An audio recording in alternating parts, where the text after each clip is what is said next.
Hello বন্ধুরা, দেখো আজকে কোথায় চলে আসলাম।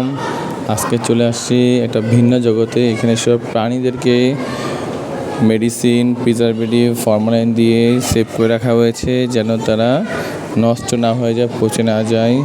এই প্রাণীগুলো দেখো সবগুলো জীবিত ছিল, যখন মারা যায় সাথে সাথে এগুলোকে অথবা ধরে নিয়ে এসে দেখো কত বড় কুমির, বাঘ, সিংহ এমন সব প্রাণী রয়েছে যা খুব দুর্লভ প্রাণী। এগুলোকে প্রিজারভেটিভ মেডিসিন দিয়ে গ্লাসের ভিতরে বন্দি করে রাখা হয়েছে।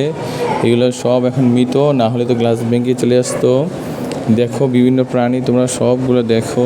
এখানে সাপ থেকে শুরু করে বানর, তারপর অনেক কিছু রয়েছে, বন মানুষ, এমনকি বিভিন্ন ধরনের প্রাণী যেগুলো সাধারণত পাওয়া যায় না, এগুলোকে সেভ করে এখানে রাখা হয়েছে ফরমালিন বা মেডিসিনের মাধ্যমে।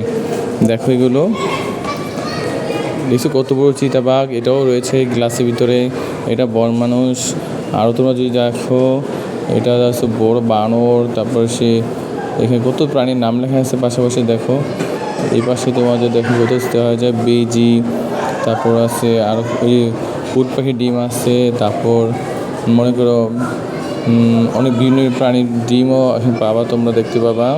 সাপের ডিমও আছে, বিভিন্ন সাপগুলো, হরিণের বাচ্চা, সব প্রাণীগুলো এখানে দেখো বন্দি অবস্থায় আছে। দেখছো বানর রয়েছে, উপর নিচে দেখো চিতাবাঘ, অনেক প্রাণীর চামড়াও এখানে আছে, কঙ্কাল আছে। এই যে রয়্যাল বেঙ্গল টাইগার, কত বড় রয়্যাল বেঙ্গল টাইগার দেখছো, এগুলো এখানে আছে।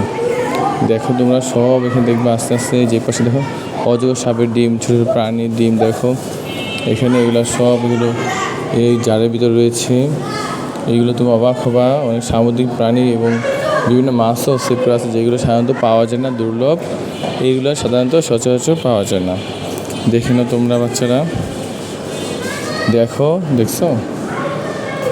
এ পাশে আসো, দেখো একদম শিম্পাঞ্জি এখানে পাওয়া যায় না। তারপর তুমি দেখো তোমাদের জন্য এটা প্রিজার্ভ করে রাখা হয়েছে। এগুলো তোমরা সব দেখতে পাবে। এগুলো সব পাওয়া যায় কোথায় জানো? এগুলো সব জাদুঘরে পাওয়া যায় না, এগুলো পাওয়া যায় চিড়িয়াখানায়। জাদুঘর কিছু প্রাণী সেটা ভিন্ন কথা, এগুলো চিড়িয়াখানায় গেলে পাবা। চিড়িয়াখানার ভিতরে এটা ছোট জায়গা, সেখানে নতুন করে বানানো হয়েছে। সবাইকে ধন্যবাদ।